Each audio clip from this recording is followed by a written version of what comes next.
Originally, the bride's bouquet was made from herbs, spices and flowers. Each was symbolic and held a special meaning, and at the same time they warded off evil spirits and family demons. Today, the bouquet is generally a beautiful arrangement of the bride's favourite flower, and it's more decorative than symbolic. And to share their expert advice on planning the bouquets, I'm chatting with Jade from bridesinbloom. So Jade, at what stage do we really need to start planning our bridal bouquets? Well, generally choosing your wedding bouquet is something that you should choose after you've got your bridesmaids' dresses all organised, because the fabric and the colour of those really does affect what you can use in the bouquets for the girls. 6 months before the wedding is good to touch base with the florist, get a bit of a feel as to what the budget's going to be and what will be available at the time of your wedding. 1 to 2 months before the wedding is enough time to organise the flowers.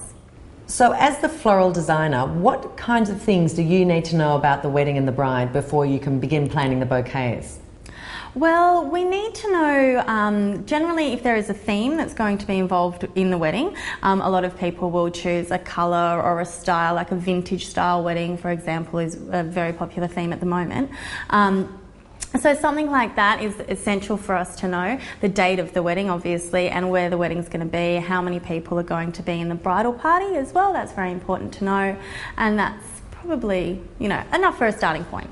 If we're not sure of what the bride is after, we'll ask her to go through a few different photo albums, and generally you'll get an idea quite quickly of they'll pick up, that's what they like, that's what they like. They generally will choose similar kinds of pictures, and then you just get a little bit of an idea in your mind as to what they like, and that's generally enough. Well, it's always good if they have got some photos of things that they like, or if they've seen some celebrity weddings and they want their bouquets to look like the girls there, then it's definitely beneficial if they bring those along. And we always suggest to people to have a look at our website before they even come in for a consultation. So talk us through some of the different styles and shapes of bouquets. So different options with bouquets in terms of styles and shapes and things. I mean, you've got your traditional teardrop bouquet, which is, the ones that you hold around your waist and they're flowing down. The teardrops, so you sort of have two options these days. You can have a really structured bouquet, fully wired, which is it's exactly like a teardrop coming down. Then you've got the cascading one, which is just a little bit more freestyle, so it's more maybe vines and long buds of flowers and things like that. They're popular as well. But the most popular bouquet now is the posy, the traditional single rose posy. But it's nice if you can do lots of different flowers. You can use any kind of flower in the posy style, so that's a really, really common good one to go for. Okay, so from a cost point of view, what can you expect to pay for your bridal bouquet?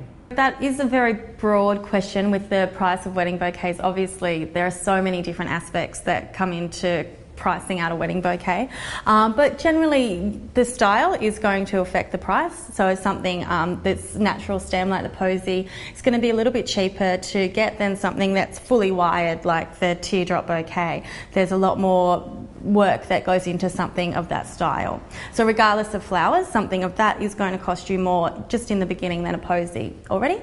Then it's going to depend on the seasons of flowers and what flowers exactly you've chosen, and that honestly is varying even year to year now as well. With the lovely global warming and flowers, seasons are changing and flowers are available at different times. So it's something that we need to know, and I can give you a rough, broad price range, anywhere from maybe say $100, $110 starting price, right up to $350, $500. $350 is about an average price for a bouquet. Now, what are the popular styles that you're seeing coming through these days? Well, the popular styles these days, definitely vintage is very in at the moment. It has been for a few years. You see the sort of antique colours and browns and creams in the flowers coming through quite a lot.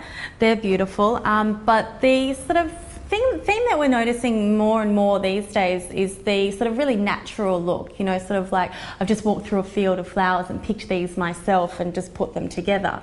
Now that's a beautiful look, with sort of more of a blurred outline and not so much the structured shape. So that's been very popular as well, that real garden cottage look, yes. So have many brides copied Kate Middleton's bouquet? Has that been a popular choice? We have had some. We had some girls come in the day after the royal wedding and had some people request for the Kate Middleton style, which is becoming more popular with that garden look that we were referring to, with the smaller flowers that she had in hers. Lots of little different shaped flowers rather than like a big structured focal like a lily or a rose. There's these smaller flowers, which is good. There's more variety and more intricate. So something like Kate Moss, for example, her bouquet was that very natural look as well. And what about the groom and the groomsmen? What do they usually wear? With the buttonholes, we do like to keep them simple still, because the guys, you know, they don't want something big and showy and over the top, but at the same time they still like to get a bit excited and feel involved in the wedding day, and that little one buttonhole is sort of the only thing that ties the bridal parties together.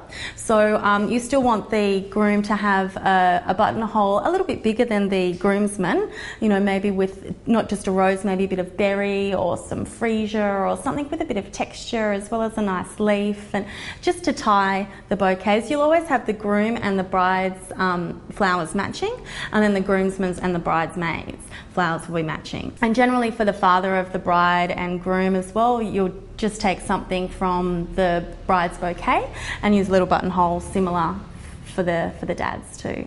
Now, it gets pretty hot in Australia, especially during summer, which is the popular wedding season. What advice can you give, you know, to help brides sort of keep their flowers as fresh as possible on the day? Yes, it's very hard on the day of the wedding. When we provide flowers for our brides, we deliver as late as possible, so as close to the wedding time. And when we deliver our flowers, everything comes, or anything that can come in water is left in a little water jug that we provide, and we just ask the bride and the bridal party to leave the flowers in a cool spot, in the laundry for example, or somewhere out of the way. Just dry off the stems just before they're to leave the house, and leave them in there for as long as possible. But as far as like involved in the wedding and everything else, there's really not that much that you can do during the day. You know, you don't want to have to worry about keeping something fresh. You know, that's really our responsibility, and we'll make sure that they'll last the day. Now, do you have a favourite flower to work with?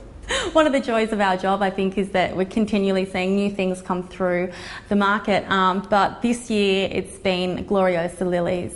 I think they're beautiful. They're really gorgeous, very seasonal as well. And as a florist, something that's seasonal is so much more of a treat.